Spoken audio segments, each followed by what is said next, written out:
Well, I guess we're doing some more.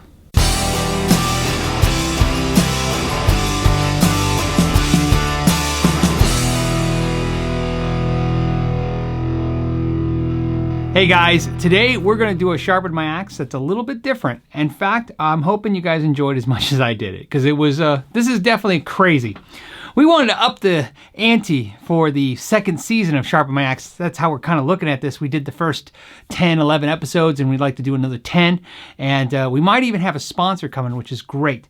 But more importantly, I would like to talk about the fact that Crimson Guitars reached out to me for this one. If you don't know who Crimson Guitars are, they're located in the UK. They build beautiful custom instruments, have lutherie supplies, lutherie classes, a prominent YouTube channel with Ben Crow, and now do premium guitar kits that are made by them. I highly suggest you check out their website.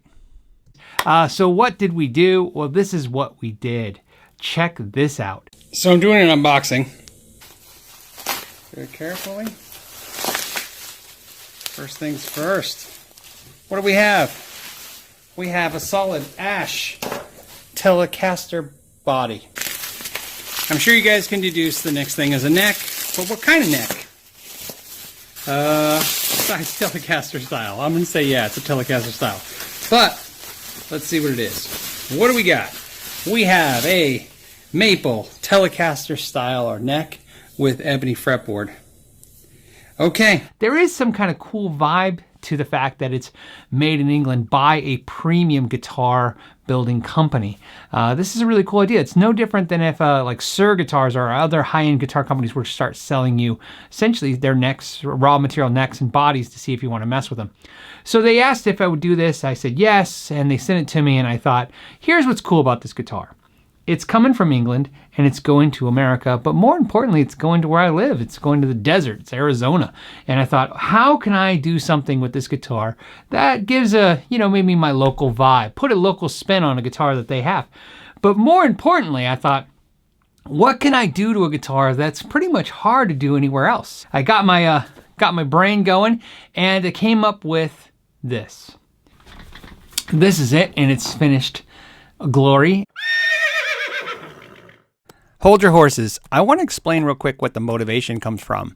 When I was a kid, I worked at Old Tucson Studios. They're a movie studio that makes westerns. They made the famous western Tombstone, of course, with tons of others.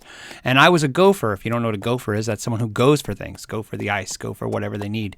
And I used to like to watch them build the sets. That's what you're looking at right now. That's a fake facade buildings. And so I thought that would be the cool thing to do. So let's get into that. There's a lot of things about this guitar that not only are going to be very hard for you to do if you decide to do something like this, if you're crazy enough to do something like this, but it'd be hard for me to do it again unless specifically it's certain times of the year.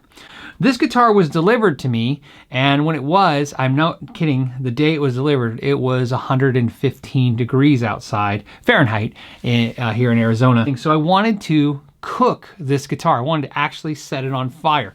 And so to do that, you have to do something that's very important.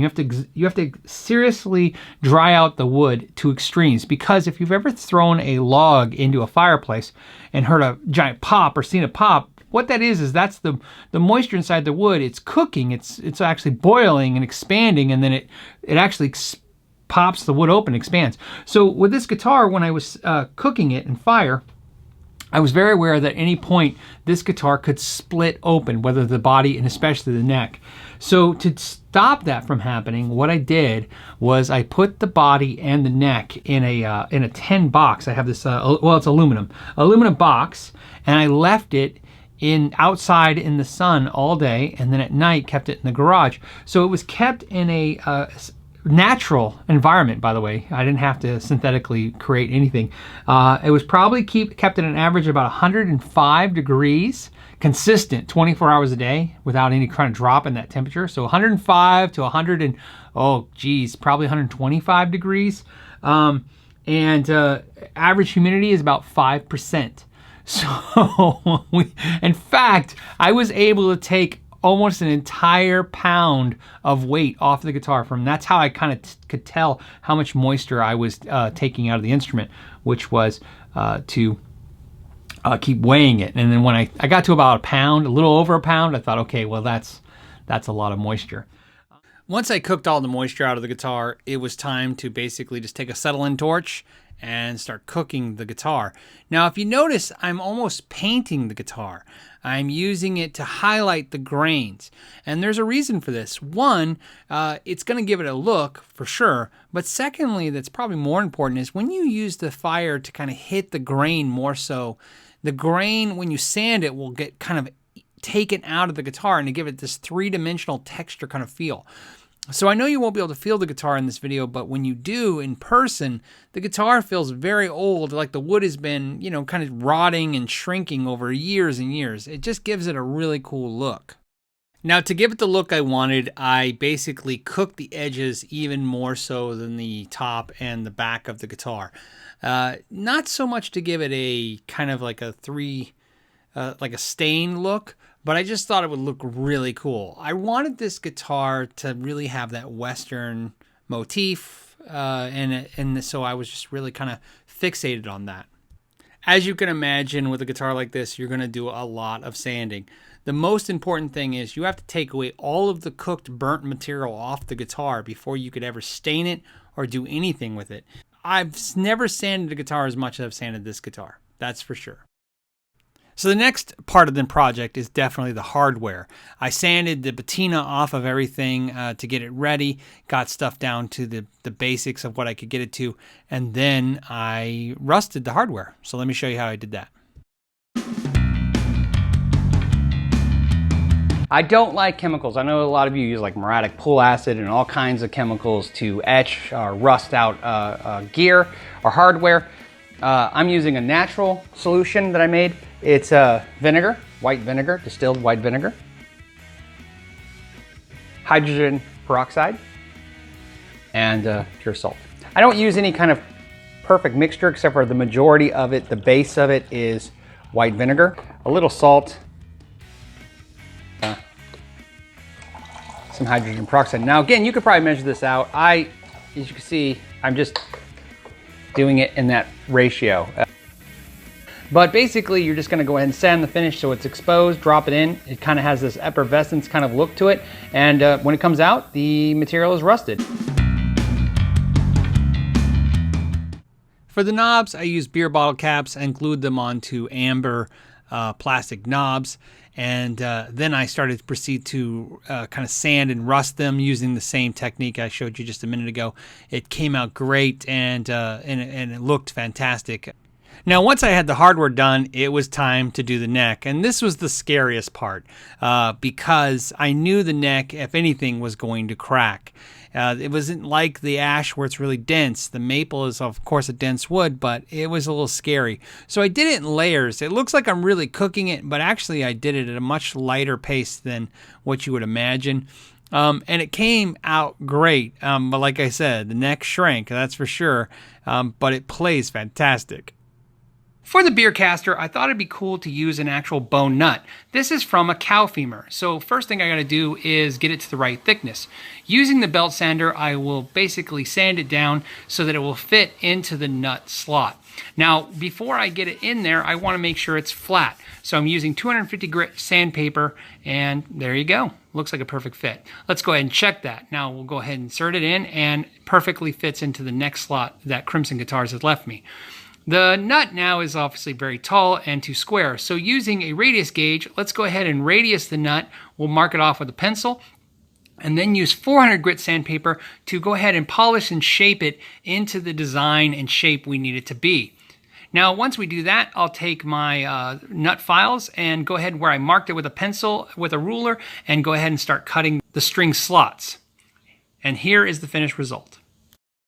Back on the body front, you can see lots of sanding. I did the burning effect, then I sanded it, then I burned it, then I sanded it. And part of the sanding effect is I'm trying to get into the grains and almost give it like a sandblasted feeling, where the wood has a real three-dimensional look and feel to it. And that's definitely going to give it that age factor. Besides drilling holes, I use chains and files and all kinds of shaped tools to obviously relic the body, give it that broken in, kind of dented look, and it really worked out great. For the stain, I went down to my local Ace Hardware and went to the discount shelf and went through the stains until I found one I liked. This one was 49 cents. I think people get carried away sometimes with stuff. I'm looking for something that's going to look aged. It doesn't need to be perfect. When it came to applying the stain, the same process was involved with everything on this guitar. I had to apply the stain, then sand, then apply the stain, then sand. If you're asking yourself right now, why did I relic the guitar and then stain it? There was actually a reason for that. It's because when you're hitting the guitar, you're going to be breaking and cracking the wood, and those crack lines are going to have a different color than the stain. And the stain is not to look like a relic guitar that had stain and been damaged from playing it. Again, this is to look aged. I'm aging the guitar. So I need the stain as a factor. It's there to make the guitar look old. So I did all the damage to the guitar first and all the weathering and then applied the stain and then basically weathered the stain.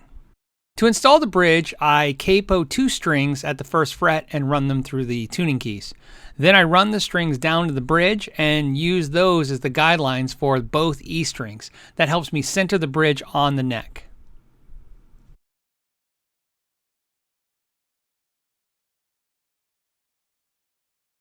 Once I feel I have the bridge in the right spot, I will screw the bridge into the body and then use the bridge as a template for the furls. It lets me use the drill press, drill right through, and that's a great way to make sure everything's lined up perfectly.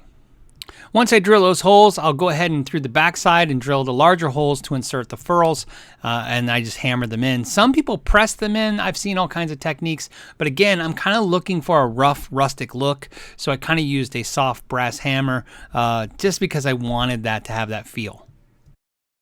When you do a build like this, I wanted to do a theme. So the beer caster is all about looking kind of rustic and fun. It's got a bottle opener. It's all kind of like a barn door. So I wanted the bolt on the neck to look kind of like a barn door kind of bolted on. Something I never really tried before, and it worked out great. It's holding the neck perfectly, and it looks crazy. And after a few coats of stain and sanding, I finally just used some triple-aught steel wool to finish it off just to make it feel right and start assembly. Basically install the bottle opener and the bridge, the pickups, run everything through and wire it up. So let's take a few minutes and check out the guitar. First, of course, is the bottle opener, what started the whole theme in the first place. I had it laying around. I thought, might as well use it. It was a Fender bottle opener, and I grinded it off and just made it rustic and old by rusting it. The bridge also was a Fender bridge that I repurposed. Again, had it laying around, thought I should use it. Now the pickups are from Stuart McDonald. They're the Golden Age Telecaster set. And if you notice on the neck, I stripped all of the chrome off down to copper. The same thing with the pickup frame, stripped it down to copper, and then when you oxidized it, it turns these cool colors, and I just wanted it to be different than rust. The bottle caps were, of course, as you've seen, the bottle caps from the beer bottles that I rusted out and sealed. And the Tele Plate is actually from my American Standard Tele Plate when I upgraded it to the Rock Rabbit plate. I had it laying around. Here's a hole I drilled in there. I thought it'd be kind of like a cool barn hole, and then I burnt it out. Same thing with the other spots. You can see the little details, not just the dings and dents and scratches, but you can see I kind of went with a motif. I wanted to look like it was maybe an old piece of barnwood, or maybe this was just an old guitar that had been laying around all these years. This is the nut that I cut out of a cow femur. That sounds fantastic. I used Graphtech string trees. I thought about using black ones, but I kind of like the way these looked. And then, of course, the Stuart McDonald tuning keys. Now, I put a serial number on the headstock. I thought that would be cool, but what I did was I put some cool stuff. It's kind of an inside joke. And then I burned it and then kind of aged it to make it look like it had been sitting there forever. And it will be one of these kind of cool things. Like, does it say beer caster? Is it some numbers? It was just something different and old. And then you can see where I reshaped the headstock just ever so slightly to be less Fender looking. So looking at the back of the guitar, you can see I also did another kind of wormhole or barn, maybe a nail hole, something like that. And then of course the furls, you can see they're rusted out and they have the look, some scratches, and then of course the barn door bolt system. And here's the neck, and you can see it's got this kind of rustic, chocolatey look. It doesn't look like a carbonized maple, and it doesn't look black like when you burn certain types of wood. It's just because I burned it so much and then sanded it for so long. This is how I got it to look and feel the way I do. And it feels hard. It feels like a piece of hard rock. And you can see here on the body, see where I did some burning and did some kind of sanding. And again, just kind of made it look and feel the way it's supposed to. Again, having a very three-dimensional look. And I really like how the sides look as they're black.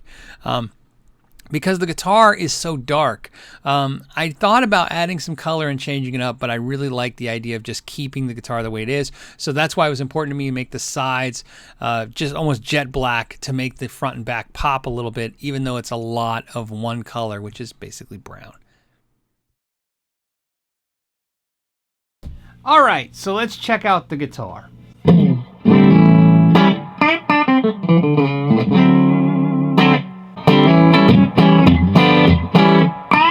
Go to the neck pickup.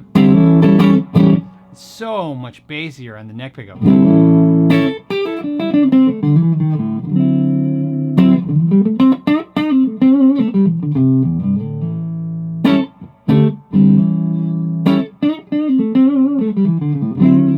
That middle position really blends it out.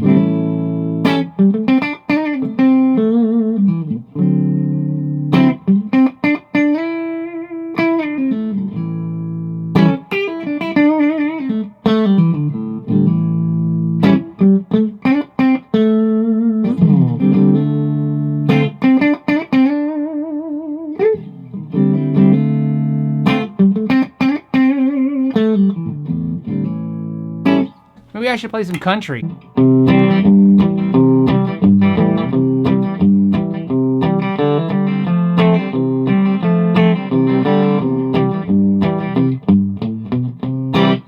It is a very fun guitar because it's very unique, and that's kind of what I was going after. All the hardware that's rusted has been sealed 100%. In fact, it's in a clear coating. So the knobs, the whole 9 yards, everything is sealed 100%. There's nothing on here to continue to oxidize. It's sealed, and also it can't get on you. It's obviously this is an aesthetics instrument. Now, a lot of you, if you're not into relic instruments, I've never really owned a relic instrument before. It's not something I've ever desired to reach out and purchase, but I've never had a personal issue with it. However, this guitar, I don't think it would look right if it wasn't relic. This guitar is not about looking like somebody's been playing it for a while. This guitar looks older than it's supposed to. In fact, if you look at it, the idea was to make it look like it would make sense if you saw an old western town. Funny thing about that is there wasn't Teles back then, so so obviously it's an aesthetic that has to look the way it is. I didn't do a standard Telecaster jack at the end. I actually did an aged football jack on the side, and I thought that was kind of cool. And again, it kept it as random and as crazy as possible. And definitely for sure, whether you like the guitar or not, it is unique. The Beercaster will forever be the Beercaster. So every time we see it, we'll know this is something different. And I definitely want to thank the guys at Crimson Guitars. I hope you enjoyed the wacky thing I did with it. I also wanted to point out that this is one of the features of the channel, of a YouTube channel, that I like, and I reiterate this a lot when people try to identify with what I'm doing sometimes. One of the nice benefits of having a channel like this is that, in this case, Crimson Guitars sent the neck and body to me, not a challenge, but to do the Sharpen Max. If I invested the money in a nice neck and body like this, I don't know if I'd be crazy enough to want to set it on fire. And it's not that I don't value the stuff, and it's not that I wanted to set anything on fire. It's just sometimes, if you're in a situation like this, I think some of the funnest things you can do is try to go to the extremes, because whether it worked, here I plan to show you guys either way. I figured if it cracked, that would be the video, and then you would see the blunder of that and maybe learn from that mistake. In this case, it worked out. And so it it worked out perfectly. There was no even kind of concerns. There was no like it creaked or made any sounds or had any issues. It was fantastic. It was just working perfectly. I couldn't have mapped it out any better. I'm sure some of that was dumb luck, and that's all right too if you have that going for you sometimes. Sometimes dumb luck's not bad. But other than that, I really like the punchiness of this bridge. But that neck,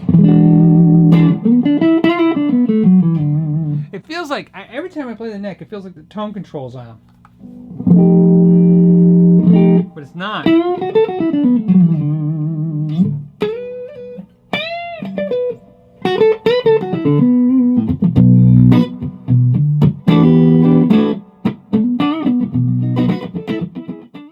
As always, guys, I want to thank you so much for spending some time with me. And until the next time, know your gear.